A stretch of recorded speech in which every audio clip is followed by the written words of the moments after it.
자, 핵심적인 주제 가운데 하나인 것 같습니다. 계속 이 연료 얘기가 나오는데 기존의 벙커 CU와 LPG에서 이제 LNG로 옮기겠다.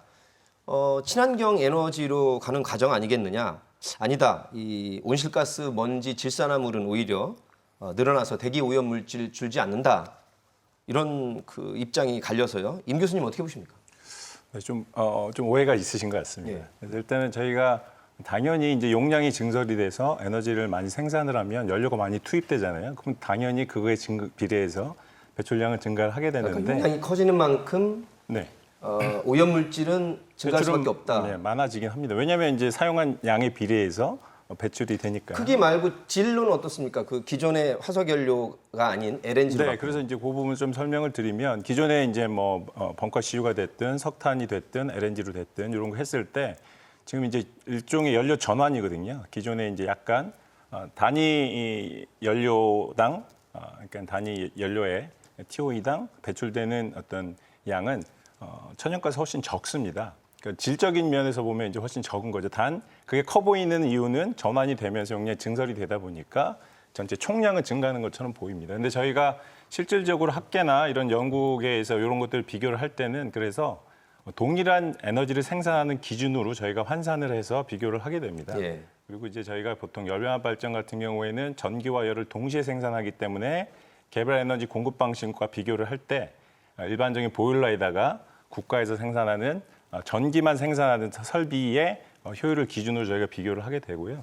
그래서 저희가 최근에 2016년도에 환경부의 요청에 의해서 저희가 그런 관련된 집단에서 설비의 에너지 절감 효과랑 환경 개선 효과를 비교 분석을 한 용역 보고서가 있습니다. 거기에 보게 되면 산업단지 집단 에너지죠. 즉 석탄이나 이런 벙커 CU를 쓰는 집단 에너지 사업자에 대비해서 LNG를 주로 쓰는 지역 냉난방 사업자가 온실가스 배출량이 2배 정도 적은 그런 통계 조사 결과가 나왔고요. 예. 에너지 절감 효과 같은 경우도 저희가 이제 보니까 대략 한 8%에서 10% 정도 더 높은 그런 상황이 되겠습니다. 그래서 한 가지만 더 말씀드리면 아까 이제 스팀 터빈만 했을 때 훨씬 더 배출량이 적다고 이렇게 말씀해 주실 수는 있는데 저희가 에너지 효율도 생각을 해야 됩니다.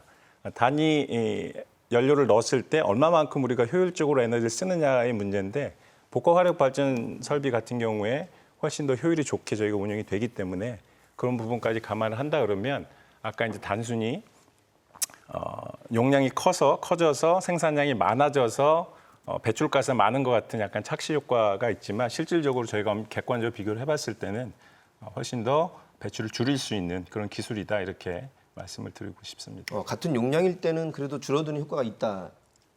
이렇게 지금 나와 있는데 뭐 주민들로서는 물론 늘어난 것에 대해서 걱정을 할 수 있는 입장이긴 합니다만 어떻습니까? 많이 생산을 하시죠. 그러면은 저는 이제 열병합 발전에서 설명도 저희한테 해주셨는데 개별 에너지와 비교를 많이 하세요. 개별 에너지가 배출하는 양이 더 많다 보니 우리가 이렇게 증설해서 개별 에너지까지 흡수하게 되면 그게 더 배출하는 양에 비해서 효율적인 거 아니냐 이렇게 얘기를 하시는데 그렇다고 한다면 제 입장에서는 그 개별 에너지를 흡수하고 이런 과정들을 어떻게 저희가 확신할 수 있고 주민들이 약속을 받은 적이 없거든요. 그런 거는 사업자가 혼자 할 수 있는 일이 아니에요. 그리고 지역사회가 그런 부분을 어떻게 흡수하고 가져갈 건지 협의를 해야 되는 과정인데 그게 단지 사업자의 설명으로 주민들이 납득하거나 저희도 납득하기가 그거는 쉽지 않거든요. 그래서 그런 부분이 있기 때문에 다시 한번 말씀드리지만 지역사회, 대전시의 그런 노력들이 더 필요하다고 보고요. 제가 이제 집단에너지 산업 편람이나 이런 것들을 확인해 보면 열병합 발전 같은 경우는 판매보다 생산량이 좀 더 많으시더라고요. 열 같은 경우에요. 예, 그렇기 때문에 또 저희는 이제 데이터를 놓고 보면은 이 주택이나 산업 부분에 공급하는 양도 조금씩 줄고 있는 상황인데 더 열 공급은 또 똑같다고 하는데 전기만 증설하는 상황. 그러면은 전기를 더 많이 팔려고 하는 거 아니야? 이런 의심은 정말 당연하게 할 수밖에 없는 상황이거든요. 그래서 그런 부분들이 좀 지점이 있는 것 같습니다. 예. 네. 주민들의 입장은 이렇다는 걸 우리 우 본부장님 어떻게 보시는지요? 예, 아까도 말씀드린 것처럼 이제 전력 부분이 하는 거는 좀 시장에 대한 이해가 좀 이렇게 필요합니다. 왜 필요하냐면은 반복되는 이야기인데요. 전력 시장에서 이제 예를 들어 생산한 만큼 이렇게 뭐 한전이든 전력 거래소가 돈을 주는 것이 아니고 자기들이 또 이제 이렇게 입찰도 하고 이런 것이 있습니다. 그러다 보니까 이 규모가 어느 정도 있어야 되는 거거든요. 남은 예를 들어서 뭐 500으로 해서 이렇게 경제성을 이루어서 하는데 작은 거로 해가지고 하기에는 힘든 부분도 있고 또 하나는 기술이 그만큼 개발됐다는 것이죠. 개발돼가지고 과거의 어떤 작은 거하고 우리가 자동차로 비교하면은 10년 전에 작은 차하고 지금의 작은 차하고 다르다는 거죠. 그렇게 이해를 좀 해주시면 좋겠습니다. 기술도 개발됐고 예. 대기 오염 물질을 걱정하는 만큼 그렇게 배출은 안 시킬 것이다. 예. 그리고 저희들이 요 자료를 하나 보시면은요. 여기 보면 저희들이 여기 질소 산화물 배출 허용 기준을 봐도 현재 기준이 이런데 지금 대전열배업 같은 경우에는 변경을 하면 10으로 해가지고 거진 3분의 1 다운이 됩니다. 동일한 어떤 크기에 비교해도 더 반 2분의 1밖에 안 되고요. 실질적으로 5년 평균 질소 산화물 배출을 비교하더라도 현재도 이렇게 잘 관리하고 있고 또 개최했을 때는 더더욱 관리가 잘 된다는 것을 한 번 더 말씀드리고 싶습니다. 기술적으로 어떻습니까? 그 원전 같은 경우도 이제 노후됐을 때 처리 어떻게 하느냐를 굉장히 걱정이고 논란인데 노후가 돼서 위험하면 교체를 해야 되는 필요성은 있을 것 같은데 그것도 담아서 지금 계획이 나온 건가요? 그렇습니다. 왜 저희 사업자들 중에 보면은 이제 평촌하고 부천에 공급하는 GS 파워 같은 경우에도 보면은 1억, 2억 해가지고 성공적으로 지금 이제 개체 사업이 이루어졌고요. 그리고 실제 청주하고 이제 대구도 개체 사업이 이루어지고 있고, 그리고 이제 대구에 같은 경우는 대구 그린 파워라는 회사가 새롭게 만들어져가지고 운영되고 있고, 그런 것처럼 이 20년이든 30년이든 회사는 감가상각에 의해서 운영이 되거든요. 그러니까 그 부분에 대해서는 충분히 이제 가고, 다만 이제 땡기는 사람들 그거는 얘는 전혀 없습니다. 그리고 항상 어느 정도 일정 시점이 됐을 때 막대한 자본을 들여가지고 제가 알기로 이게 한 5천억 정도 투자되고 있다고 보고요. 그리고 에너지 산업은 이 장치 산업이고 또 요금 자체가 저희들은 공공요금이 아니지만 공공요금에 준해가지고 또 정부로부터 규제를 받기 때문에 사업자 자체가 뭐 먹튀한다는 이런 건 있을 수도 없는 일이고요.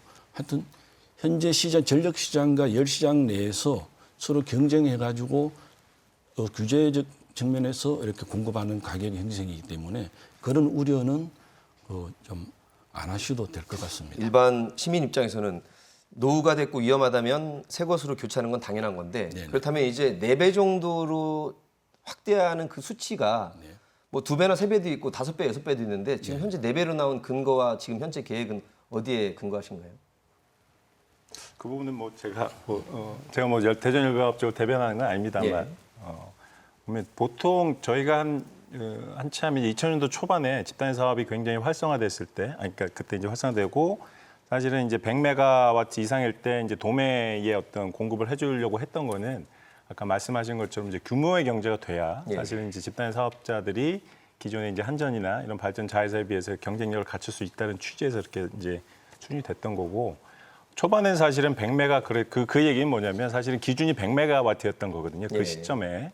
근데 최근에는 굉장히 이제 전력 시장이라는 것들이 확대되고 민간한테도 많이 이제 오픈이 되다 보니까 이제 대규모 민간 회사들이 많이 진입을 하면서 굉장히 규모가 커졌습니다. 그래서 500메가, 막 800메가, 900메가까지 막 증설이 됐었거든요. 그래서 최근에 이제 산자부가 좀 브레이크를 걸어서